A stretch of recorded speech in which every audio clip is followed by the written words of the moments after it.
ஒரு லைட்டான sweet variety வேணும், நாள் கிழமையா இருக்கு அப்படின்னு, கண்டிப்பா இந்த திணை பாயாசத்த பண்ணி பாருங்க.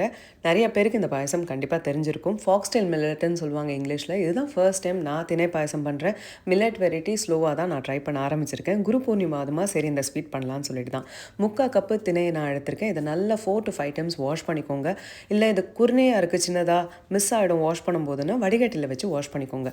இத பயத்தம்பருப்பு இல்லாமயும் பண்ணலாம். பயத்தம்பருப்பு சேர்த்து நான் பண்ணியிருக்கேன். 1/2 கப்பு பயத்தம்பருப்பு எடுத்திருக்கேன். அதையும் நல்லா வாஷ் பண்ணிவிட்டு இது ரெண்டுத்தையும் நல்லா வடிகட்டிட்டு ஒரு கடாயில் நெய் சேர்த்து தினையும் பயத்தம்பருப்பையும் நல்லா வறுத்துக்கோங்க ஒரு 2 நிமிஷம்.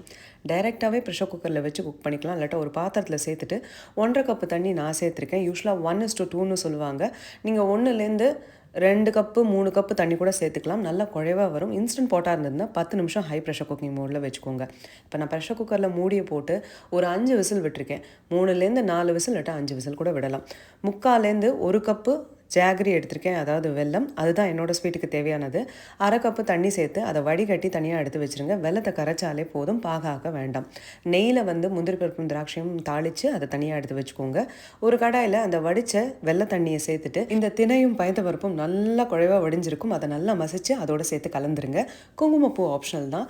தேங்காய் பால் சேர்த்திங்கன்னா ரொம்ப ரொம்ப ஃப்ளேவர்ஃபுல்லாக டேஸ்டியாக இருக்கும். சாதாரண பால் கூட சேர்க்கலாம். யூஸ்வலாக 2ஆம் தேங்காய் பாலை சேர்த்து ஒரு 3 நிமிஷம் கொதிக்க விட்டுட்டு அப்புறம் 1ஆம் தேங்காய் பால் சேர்க்க சொல்லுவாங்க. நான் டைரெக்டாகவே 1ஆம் தேங்காய் பால், அதாவது திக் மில்கை சேர்த்துருக்கேன். ரொம்ப கொதிக்க விடுறதுக்கு ஹை ஃப்ளேமில் வைக்கல, அப்படி வச்சா திரிஞ்சு போயிடும். அதுக்கப்புறமா சுக்கு கொஞ்சமும் ஏலக்காவும் சேர்த்துருக்கேன். சுக்கு சேர்க்கும் போது ஒரு வார்ம்த்தை கொடுக்கும், ரொம்ப டேஸ்டியாக இருக்கும்.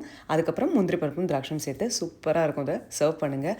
அது மட்டும் இல்லாமல் பாக்கி கொஞ்சம் மிஞ்சிருச்சு அப்படின்னா கஞ்சி பண்ணலாம், இல்லாட்ட கிச்சடி பண்ணலாம், இல்லாட்ட இந்த மாதிரி வெண்பொங்கல் பண்ணலாம். வெண்பொங்கல் எப்படி பண்ணணும்னு உங்களுக்கே தெரியும். நீங்கள் இதை பார்த்து கூட தெரிஞ்சுக்கலாம். இதில் கொஞ்சம் உப்பு மட்டும் சேர்த்து நல்லா குழைவாக மசிச்சுக்கோங்க. சமைக்கிறவங்களுக்கு கண்டிப்பாக தெரியும் நான் ஏன் இந்த கன்சிஸ்டன்சியோடு நிறுத்திக்கிட்டேன் அப்படின்னு. ஏன்னா பொங்கல் கண்டிப்பாக இருக்கும் உப்புமா மாதிரி. ட்ரை பண்ணிவிட்டு எப்படி இருக்குன்னு சொல்லுங்கள்.